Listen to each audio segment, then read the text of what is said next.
자, 9번째 설 한번 가보도록 하겠습니다. 제가 얘기하다 보니까 이 얘기는 꼭 하고 싶어가지고 갑자기 영상을 찍게 되었습니다. 뭐냐 하면 제가 보니까 우리나라 사람들이 지금 여러 가지 문제가 있는데 특히 청년들의 문제 중에 좀 심각성이 짙어 보이는 것 중에 하나가 빚에 대한 어떤 무서움을 모른다는 겁니다. 생각해봐요. 왜 청년들이 돈도 없는데 비트코인 주식 어떻게 했을까요? 이거 빚져서 할 수 있는 거잖아. 돈이 없기 때문에. 무서운 게 없으니까 하는 거예요. 겁 없으니까. 젊으니까.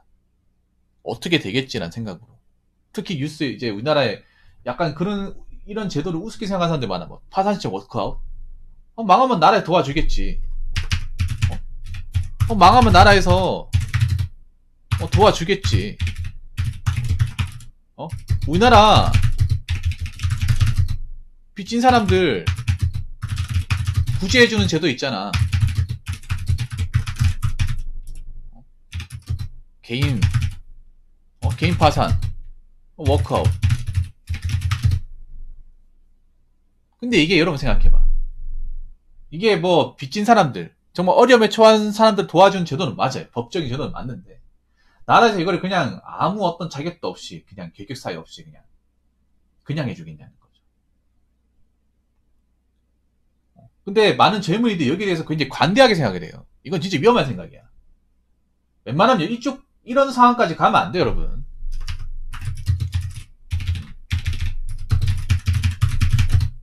웬만하면 이런 제도를 택해야 될 상황까지 가면 안 됩니다. 근데 지금 간 사람들이 많아요. 비트코인 주식으로 이제 한 사람들. 그냥 이렇게 해도 된다고 생각을 해. 한 번은 봐준다고 생각하는 거예요. 네. 어쩔 수 없이 정말 내가 진짜 이거밖에 방법이 없어가지고 어쩔 수 없이 해서 모르겠는데 그게 다 어쩔 수 없는 거예요, 여러분. 어쩔 수 없는 게 아니잖아요, 여러분. 자기가 안 해도 되는 것도 미리 벌려가지고 되는 거잖아요.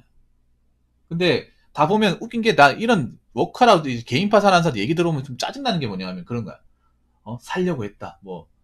이 방법밖에 없어가 했는데 이렇게 될 줄 몰랐다. 무슨 개소리야. 안 하고도 살 수 있잖아. 근데 자기들이 메탄지 못해가지고 자기들이 벌려놓고 수습 안 되니까 여기까지 온 거를 자기 딴에 변명이 얘기하는 거예요. 나 그런 거 진짜 꼴보기 싫거든. 연끌 같은 것도 연끌해가지고 왜 연끌했냐 물어보면 주변에 다 올라가는데 나만 이렇게 호구 잡힌 게 싫어가지고 주변에서 남들도 하는데 나라고 못할 소냐 싶어가지고 이때 아니면 못할 것 같다. 이런 식으로. 근데 안 한 사람 안 하잖아요. 아니 집을 누가 빚내고 사지 말라 그래? 살 수 있는 거잖아. 뭐 우리나라에서 집값 비싸다 보니까 대출 안 받고 살 수 없잖아요. 뭐 그거야 어떻게 보면 현실인데 근데 무지막지하게 무슨 투자로 차익 얻어가지고 크게 한번 건지겠다는 생각으로 하는 사람들이 많았잖아. 이거 자체가 사실 정상적인 건 아니잖아요, 여러분. 너다 하는 사람들이 많다 보니까 뭔가 이걸 굉장히 우리나라 사람들 그렇잖아. 많은 사람들이 달려들면 비정상도 정상이 돼버려요. 그래가지고 이제 전문용어로 양떼 효과라고 그래. 양떼 효과. 우리나라는 지금 양떼 효과가 너무 심해. 나쁜 쪽으로. 뭔가 나쁜 것도 많이 하면 좋은 게 돼버려요. 지금은 그래.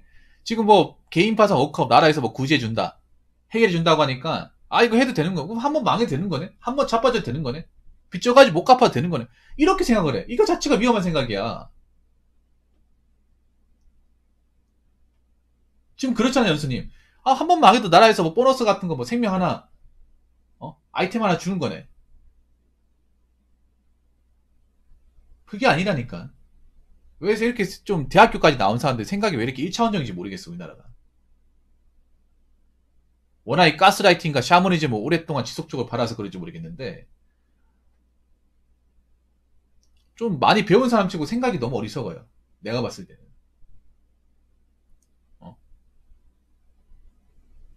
그러니까 지금 뭐 가계 부채나 빚은 점점 늘어나는 거예요.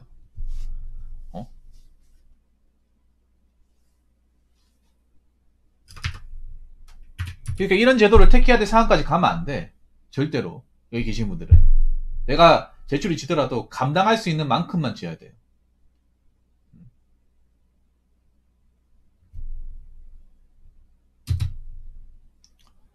저거 신청하면 살면서 발목이 많이 잡힙니다.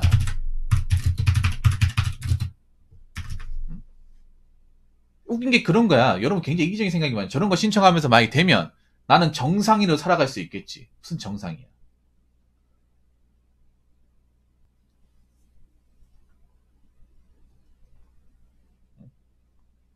그러면 생각해봐. 그렇게 대출해가지고 뭐 못 갚으면 그 은행은 뭐가 되는 거야? 은행은 뭐가 되는 거야? 그렇게 누가 지인한테 빌려준 사람은 뭐가 되는 거예요? 정말 이기적인 발상 아닙니까? 자기가 벌린 것들을 자기가 수습 안 되니까 그냥 나라에서 해달라고 해주고 자기는 빠져나오고 거기에 자기 믿고 해준 사람도 뭐가 되는 거예요? 기업이나 금융권이나 개인은 뭐가 되는 겁니까?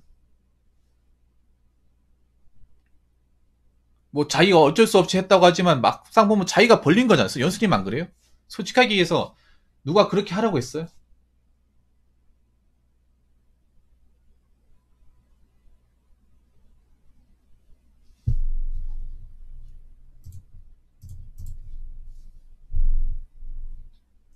누가 하라고 했어?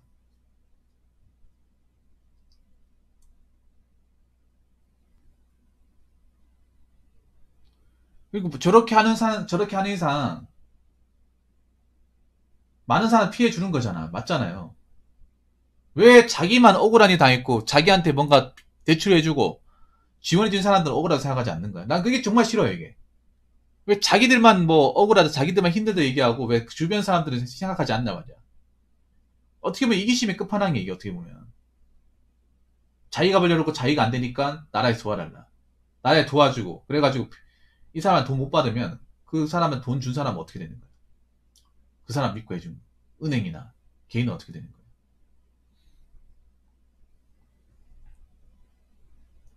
그렇지 않습니까? 그러면 점점 가면 사람들이 어떻게 되겠어요? 여기에 대해서 관대한 마음 먹으면 점점 자기가 빚에 대해서 책임지지 않으려고 하잖아. 자기가 어떻게 해결하려고 하지 않잖아요. 해결해야 될 거 아닙니까? 무책임하게 살 거 아닙니까? 빚에 대해서. 무조건 갚아야겠다는 생각 가지는 게 아니라 나라에서 어떻게 이거 봐주면 안 되나? 이 생각 가지지 않을까, 여러분?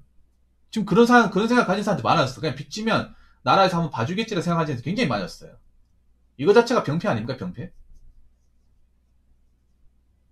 이거 자체가 뭔가 굉장히 비정상적으로 가고 있다는 생각 안 들어요?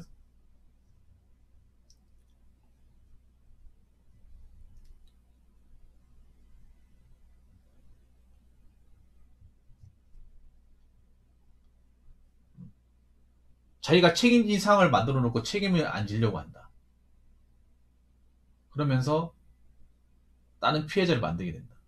이상하지 않습니까?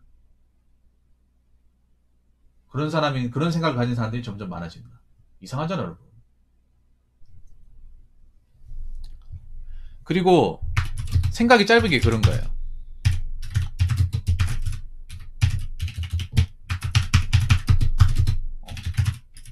생각이 짧은 게 저렇게 만약에 내가 뭐 개인 파산, 뭐 워크아웃 했다고 쳐. 하고 나면 나는 정상이처럼 살 수 있다. 뭐 정상이처럼 살 수 있는 게 의식주라고 하면 가능하겠죠. 의식주. 먹고 자고 생활하는 거. 그런데 뭔가 누리고 가지고 뭔가 모으고 할 수 있는 건 할 수 있겠냐고. 그냥 숨만 붙이게 하는 거죠.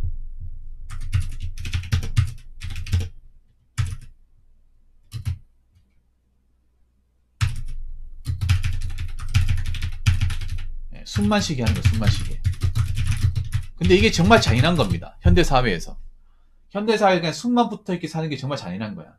사람이라는 게 꿈도 꾸고 뭔가 이루고 싶은 것도 소망하고 살고 뭔가 성취하는 것도 있고 성장하는 것도 있고 내가 노력한 것도 가져보고 그런 맛이 있어야 힘들어 살아가잖아요. 여러분 그 맛 때문에 살아가는 거잖아요. 남자들 같은 게 남자들은 이 성취 욕구가 있단 말이에요. 뭔가 노력을 해서 얻는 것들, 내가 힘들게 고생해서 얻은 것들, 그런 것들 맛보면서 고통을 참아가면서 살아가잖아요. 근데 이거를 맛보는 순간 그게 없어진다고요. 그리고 내가 누릴 수 있는 것도 상당히 날아간다고요. 그냥 진짜 말 그대로 의식주만 가능한 겁니다. 그 외에는 아무것도 하지 마.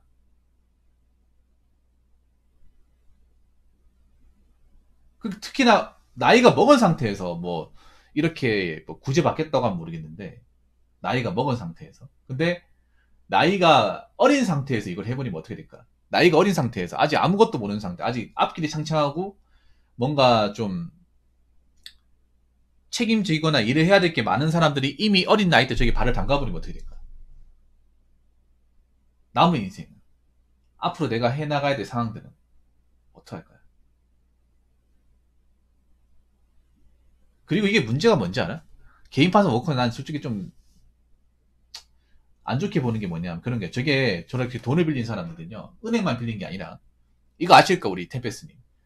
보통 저렇게 사업한 장사한 사람들, 파산 신청한 사람 중에 뭐 개인 뭐 장사한 사람, 사업한 사람,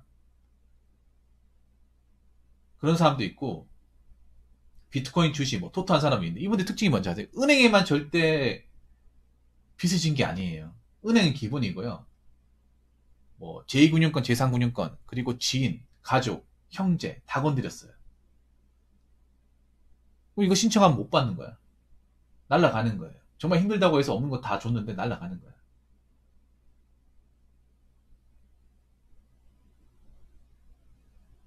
그러면 만약 내 주변 사람이 그런 행동을 했는데 뭐 워크아웃이나 뭐 개인 살봐가지고 내가 돌려준도 못 받는다. 그럼 우리는 그 사람을 정상으로 보겠냐고요. 좋은 관계 유지할 수 있겠냐고. 친구라고 불러라라고 하는 친구로 부를 수 있겠냐고요. 그래서 여러분 있잖아요. 우리가 좀 뭔가 사람들이 점점 이상해지는 것 같아. 빚을 당연히 살다 보면 우리가 대출을 받을 수 있지만, 빚을 딱 져야 돼. 유의에 한해서 져야 되는 거고, 빚은 정말 신중해야 되고, 부탁대고 지면 안 되는 거예요. 그리고 자기가 졌으면 책임을 져야 되는 건 당연한 거야. 그 성인이잖아, 성인. 성인이면 사람이 성인답게 굴어야 되는데, 자기가 벌려놓고 아물랑 해버리면 어떡합니까? 성인 맞습니까, 그게? 그러니까 점점 가면 갈수록 내가 봤을 때 사람들이 좀 이상하게 되는 거, 병드는 것 같아. 뭔가 빚에 대해서 무감각해지는 것 같아. 이거 정말 위험한 겁니다, 이게. 정신 차리세요, 제발. 음? 내가 빚진 것 때문에 많은 사람들이 고통받고 힘들어하면 안 됩니다. 눈물 짓게 하면 안 됩니다.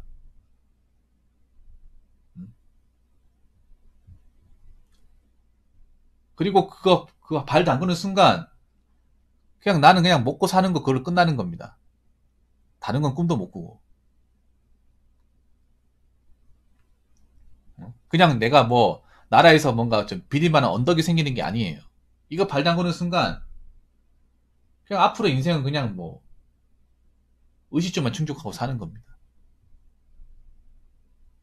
그렇게 살기 싫으면, 예, 함부로 빚내가지고 뭐 투자한다거나 그런 거 하지 마시고요. 없으면 없는 대로 사세요, 그냥. 없으면 없는 대로. 이거 다, 나중에 분명히 큰 문제가 될 겁니다, 사회적으로. 내가 항상 얘기하잖아. 서민들은 한 번 자빠지면 끝이라고. 한 번이라도 자빠지면 안 돼. 2, 3천만 원 때문에 자빠지는 게 서민이에요. 빚 때문에. 그래서 그럴 어떤 건덕질 안 맞는 게 정말 중요합니다. 저나 여러분이나. 무슨 말인지 아시겠죠? 이 얘기는 좀 경각심을 가지고 좀 들으시기 바라겠습니다. 너무 사람들이 뭔가 빚이나 채무에 대해서 뭔가 무덤덤해지고 무감각해지고 뭔가 책임을 안 지려고 하는 그런 성향들이 좀 너무 많이 보이는 것 같아가지고 제가 좀 쓰러지 차원에서 한번 얘기해봤습니다. 여러분 절대 그러지 마세요. 자, 이상으로 9번째 썰 마치도록 하겠습니다.